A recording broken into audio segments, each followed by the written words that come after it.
Congrès des écologistes, un vote sans suspense mais pas sans critique.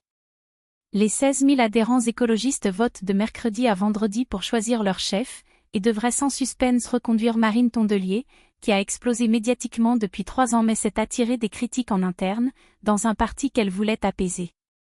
Forte, avant même le vote, de 2500 soutiens d'adhérents, la conseillère régionale des Hauts-de-France, âgée de 38 ans, ne fait pas mystère de sa certitude d'être réélue à la tête des écologistes.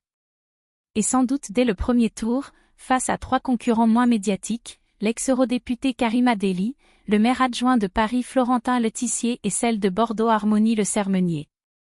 Mais celle qui déplorait lors de son élection en 2022 les querelles intestines régulières du parti n'a pas échappé aux tensions. Ses opposants ont dénoncé un « manque de démocratie » au sein de la formation, mettant en cause la récente modification des règles électorales, au service selon eux de la secrétaire nationale. Mes opposants n'ont pas grand-chose à redire au bilan de l'équipe sortante, rétorque Marine Tondelier.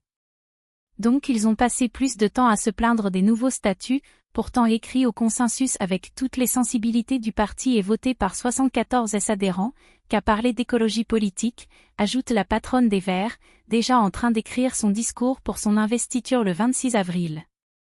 Marine Tondelier a remporté la semaine dernière un premier vote sur la désignation d'une partie des membres du Conseil fédéral, mais ses opposants soulignent qu'elle n'a obtenu qu'une majorité relative.